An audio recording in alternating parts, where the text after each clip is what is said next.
고발 사주 의혹을 수사해온 고위공직자범죄수사처가 손준성 검사와 김웅 의원을 재판에 넘기는 방향으로 가닥을 잡고 기소 시점을 고심하는 것으로 전해졌습니다. 대선에 미칠 영향을 최소화하기 위해 올해 안에 처분할 가능성도 있지만 판사 사찰 의혹 수사까지 합쳐서 처분하면 내년으로 넘어갈 여지도 있습니다. 한동호 기자입니다. 윤석열 전 총장 시절 검찰이 야당에 여권 정치인 등 고발을 사주했다는 이른바 고발사주 의혹. 공수처는 윤 전 총장 측근이던 손준성 검사에 3차례 영장을 청구하는 등 초강수를 두었지만 모두 기각돼 사실상 수사 동력을 잃었습니다. 이에 공수처는 손 검사를 불구속 기소하는 선에서 고발사주 의혹 수사를 사실상 일단락하기로 내부 방침을 세운 것으로 알려졌습니다. 특히 손 검사와 공모관계인 김웅 의원도 직접 기소가 가능하다는 내부 결론을 내린 것으로 전해졌습니다.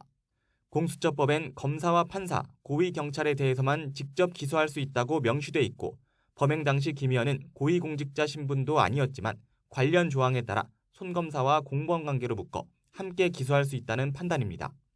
다만 손 검사 밑에 있던 성모 검사와 임모 검사는 직권남용의 공범이 아닌 지시를 받은 상대방으로 간주해 불기소 가능성이 높은 것으로 전해졌습니다.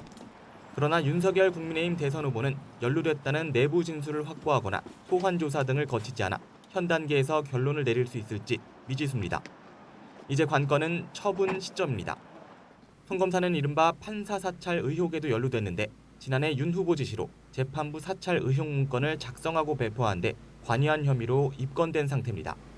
이에 대한 조사도 이뤄져야 하지만 손 검사가 지병으로 입원 치료를 받으면서 관련 소환 조사가 무기한 연기된 상태입니다.